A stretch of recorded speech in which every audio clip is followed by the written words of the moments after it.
Hi, everyone. Welcome to the Kimberly Cloud Show. I'm your host, Kimberly Cloud. I have a very, very special guest here for the show today. Can you go ahead and announce to the world who you are and where you're calling from? I am Barry LaBov. I am calling from the beautiful metropolis of Fort Wayne, Indiana. Wow. I've never been there. I know it's beautiful. Fort Wayne. Oh, yeah. It is beautiful, actually. I do love it. It's my hometown, and I'm proud of it.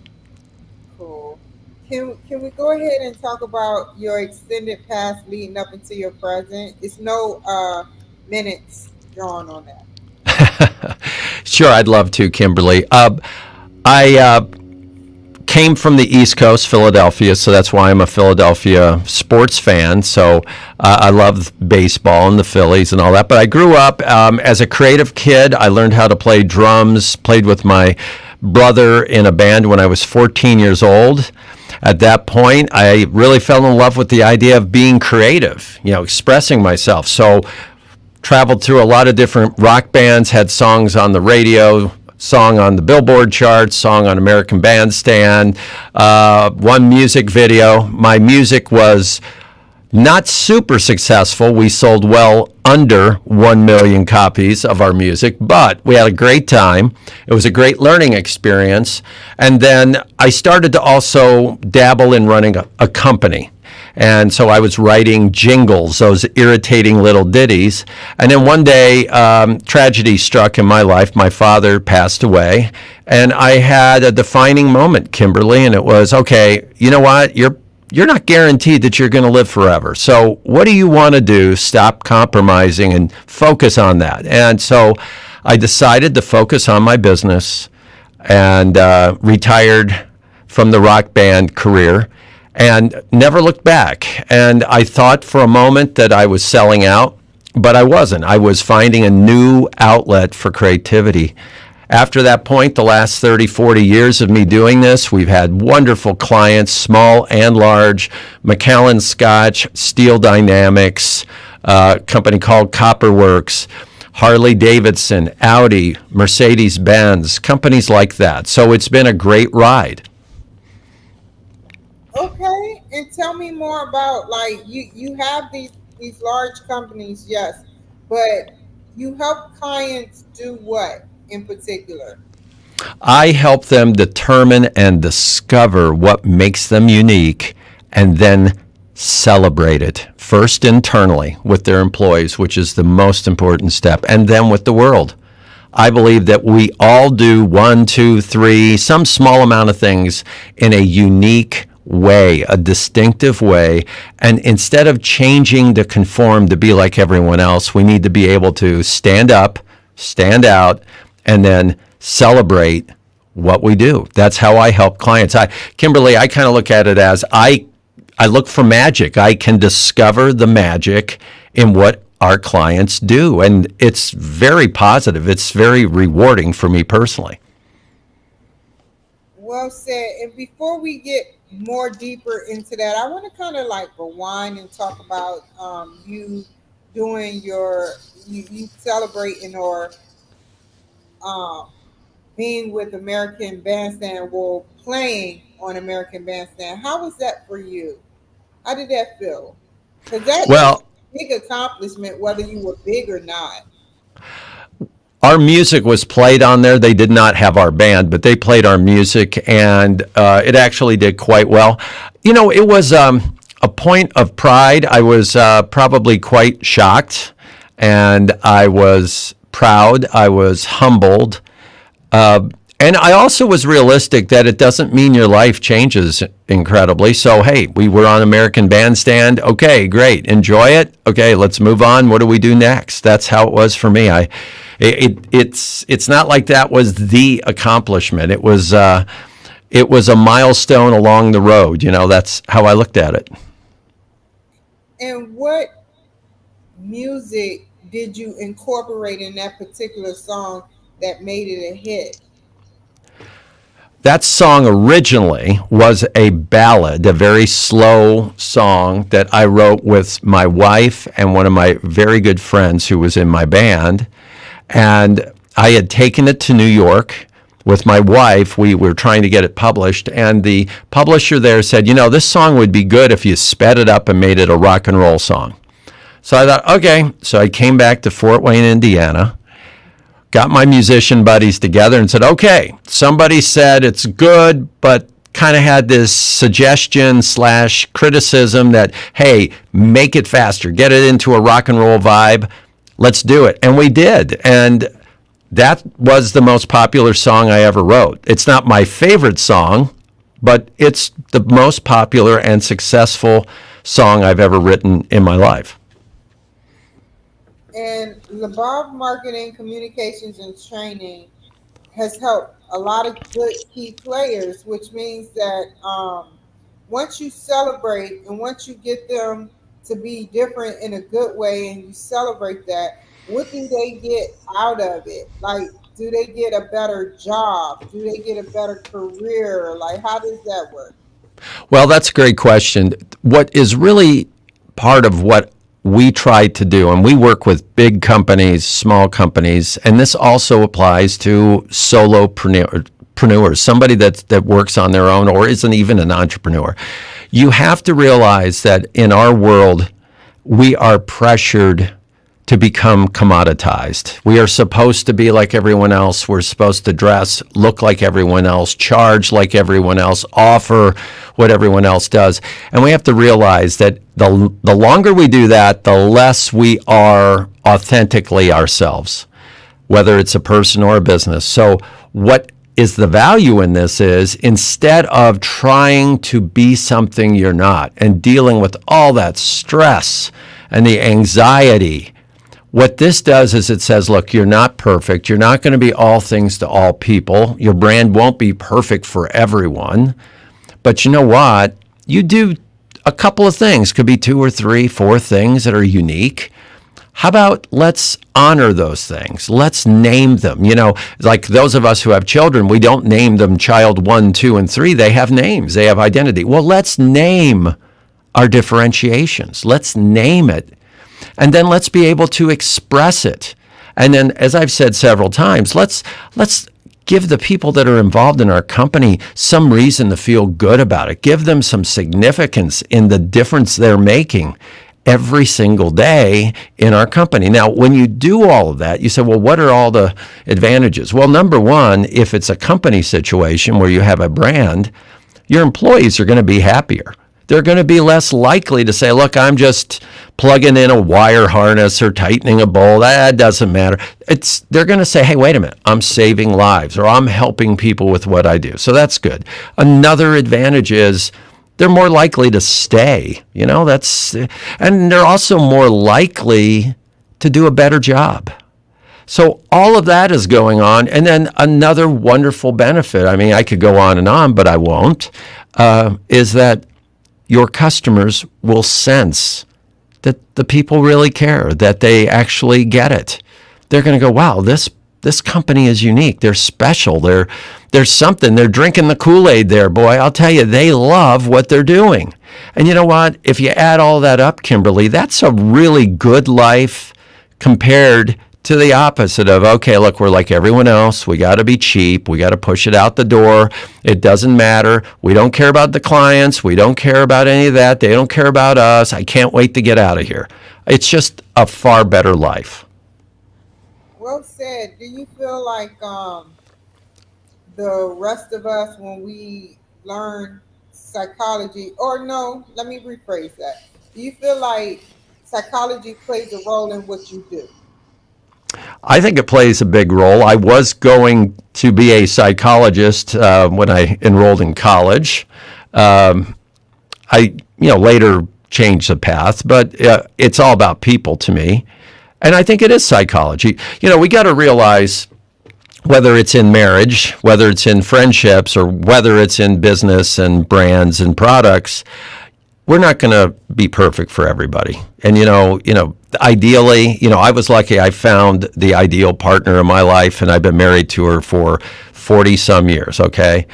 And so the goal shouldn't be, I want to have 75 wives. That's not the goal. If I have one great wife, I'm in great shape. That's what life is about. And I look at it with business. I don't want 40 more clients. I just was on a podcast and the person said, "Hey, how many more clients do you want right now?" And I said, "No more than 3. 2 or 3 would be great. No more than that." And he went, "What?" And I go, "Yeah, I don't want to, because I've got to take care of the clients I have, and I got to make sure if I take on a new client that I really do a great job." So Kimberly, what does that mean? That means I cannot say yes to everybody. I cannot pretend to be able to do everything for everyone else. So I have to realize, who am I really good for? Who can I really serve well? And then focus on them, with them, and try to do my best. Other than that, it's a lot of stress and you're on a treadmill that never ends. Yeah, you would be being a hypocrite, Mm-hmm. because you would be saying, "Hey, look, I think that you should find an inner you and change and be different," and then you can't change, and you have people coming on board when you can't take care of them, like the companies that come to you for the help.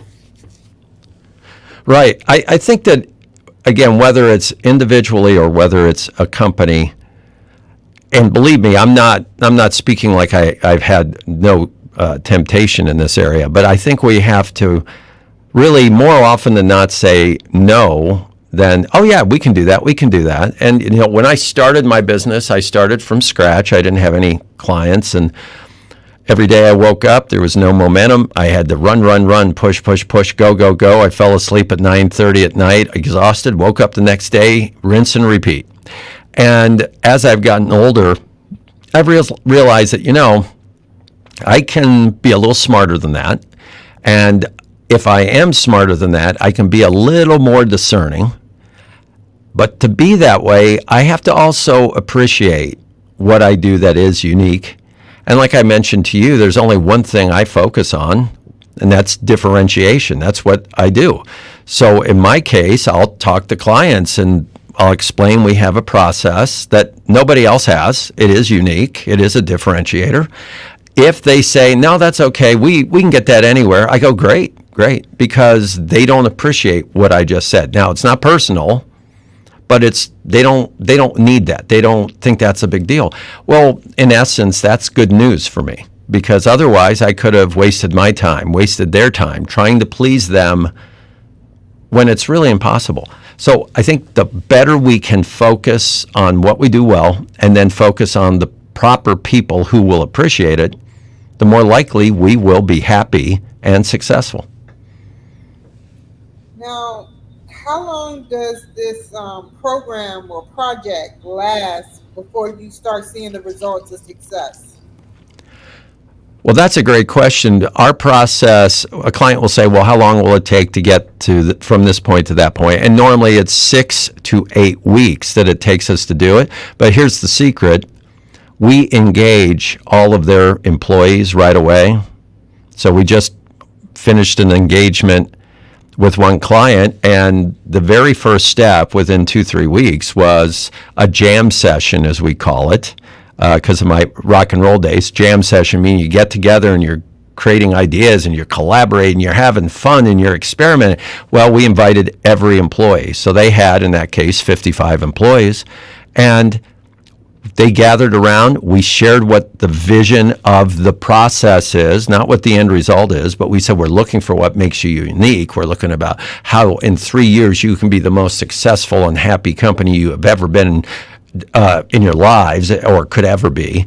And what's interesting, that was 2, 3 weeks in, already they were getting results because it was the first time they were engaged like that. It was the first time somebody was listening to them like that. And they came up with great ideas. So it's not like after 5 years you're starting to see improvement. You see improvement internally in a matter of days. Are you supposedly in, well, could you be, or are you trying to be in Fortune 100 or Fortune 500 company like magazines? I know that sounds weird. Am I trying to attract the top 100 type companies or Fortune 500 companies? major people that you coach and you help. So would you be better off, helping by getting in the magazines like a Fortune 100 or Fortune 500 company? Yeah, it would be great for us to be in magazines if it's a Fortune 500 magazine type of thing. We work with very large companies.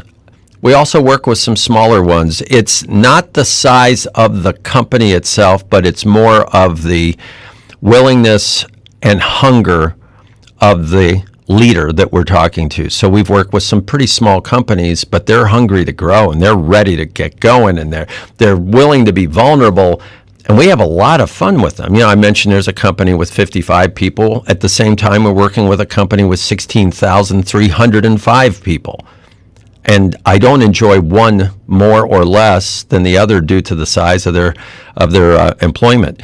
It's all about what we call the psychographic, the mindset of the individual, not the demographic. Not in the case of a company, how many employees or how many billions of dollars or millions of dollars they sell every year, but it's, are they ready to look internally? Are they ready to actually stop and try to determine what they do really well? And are they ready to, really experiment, take a chance, take a chance on hearing things they didn't expect, take a chance on realizing there are some things they used to do that maybe they ought to go back to. If they're willing to do that, I don't care if it's a large company or not. It's fun. What I enjoy is, this sounds like I'm looking for something gigantic. It's not. I like to make history. Well, you can make history with a small company. You can do something with a small group of people, and it's the best thing that's ever happened in their 20-year history. I'm going, that's great. I want to make history. The other thing, as I'm talking about this, Kimberly, that I think is really important, again, applies to one person or a 10-person company or 40,000 person company. And that is one of the questions we ask when we go through our process. And we ask this of employees, and we ask this of the leadership, and we ask it of customers and suppliers and community leaders, whatever. We ask, what should this company not stop doing? So in essence, what are they doing that you do not want them to change? And what's fascinating with that is we learn a lot. And that's a question I urge everyone in your audience to ask of their customers. I know that you've been working with me and blah, blah, blah. Okay, is there anything that you like that you want to make sure I do not change? And what's interesting is you find things that you sometimes are surprised at. You go, really? You really like that, huh? I was thinking of changing that. I didn't even know that was important. We have to realize we're doing those things. And when I say we, again, I work with some companies that are relatively new, a couple years old, and I work with some companies, two different companies that are over 200 years old. In both cases, they're doing something right. So let's make sure we honor that. We protect what we're doing right. And we don't just change everything. So that's part of the positive in this process as well. I was thinking that, the psychology behind it is that you said you don't want everybody to be the same. And what you mean by that is, it's not that you don't want everybody to be the same, but everybody is on time and doing the same thing, going to work, come home, or going different places. Everybody, it's just the same. So my question to you is, how do you get them out that habit? How do you get them out that habit where they're like, yeah, I do the same thing over and over, and it's not giving the right results. It's not giving me what I'm looking for in my employees, and my employees hate me, and this, that, and the third. Well, I'll put it this way. We all have to do things we don't feel like doing. I mean, most of my life, I'm doing things that I do not give myself an option to choose whether I'm going to do them or not, because I should do them, right? But here's where the difference is. If a person feels that what they're doing, even if it's repetitive, really makes a difference to somebody, somebody somewhere. That's a big difference. I'll give an example. I always try to watch some of these examples because on some of the podcasts I've said the same example and I've had friends that go, well, you talk about a different example, but I haven't talked about this one for a few weeks. I went to a wonderful company that builds ambulances, and I went on the line. I met one young guy who worked there, and I said, what do you do? And he said, I plug in wire harnesses into the internal area of the ambulance. So I said, okay, how's it going? He goes, well, I think I'm going to quit, and I'm going to go down the street for 25 cents an hour more to work at a marshmallow factory. I said, okay. I said, now, before you do that, I said, let's think about this. So this is a repetitive product, right, or project, right, Kimberly, as you were talking about. So I said, okay, each one of those ambulances that's going down the line will last about 10 years, and he agreed. And I said, each one of those will protect or save the lives of about 100,000 people in their lifetime. So over 10 years, that's a lot of people. Okay. And now that means the technicians that are in there, and it means the driver, and it means the patient, and it means the patient's families, and all that kind of stuff. But you think about that, and you go, that's so there's hundreds of thousands of people being saved by those ambulances going down the line. And he turned to me and he said, well, I didn't think I was in the life-saving business. And I would say, Kimberly, I think he is in the life-saving business. So if that helps that young man go, okay, you know what, I'm going to plug this harness in correctly, because if it dies in the middle of an intersection, somebody could get hurt. And I'm going to make sure everyone else that's sending this unit down the line understands that this is important. And I'm going to make sure that everybody here understands that and knows how important their job is. Okay, I'm saying I think he'll probably be a little happier in his job. He might stay. But we have to look at what are we doing that makes a difference. Now, up to now, we haven't gotten this blunt on it, but that's the leader's responsibility. You know, the leader needs to help us understand. So if I don't understand and I'm just the guy on the line, then, that I could understand, me personally, I could understand somebody on the line going, it doesn't really matter. So we as leaders have to realize our job isn't to get up there and tell people what to do. It's to identify what they're doing that is so valuable. And tell me about your book. The book is called The Power of Differentiation. Last week it was the #1 new marketing book on Amazon. It's all about 50 different stories of leaders who took small and large, new or old companies from a situation where they were either struggling or lost or disillusioned to literally making history in many cases, inspiring their teams, rallying all who were involved with the product and the brand and the service.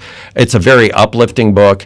And it's almost a how-to book. So if you said, look, I don't want to hire this guy who's on the podcast, but I want to take his ideas and do it myself, then get the book. I mean, you can apply a lot of that. So it's a very warm and positive message about the value of honoring, identifying, discovering, and then leveraging your differentiation, your distinctness, uniqueness, whatever you want to call it. It's a powerful, powerful message.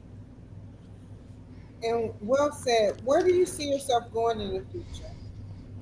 Well, I'm an old man, so what I see in the future for me is I need to keep creating for me. So my differentiation has to do with creativity.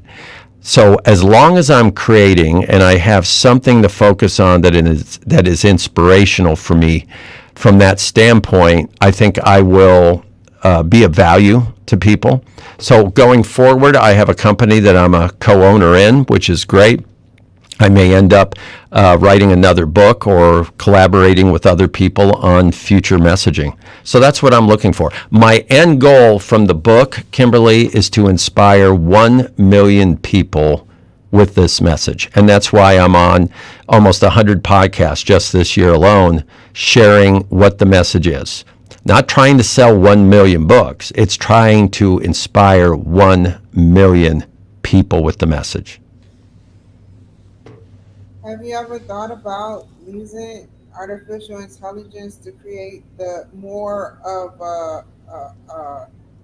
like a, what is it, transcript, or of the program that you're running for the big companies? Have you ever thought about that, creating an AI system within? I have not considered an AI system to take the place of any of the human intellect and emotions that are needed in what we do.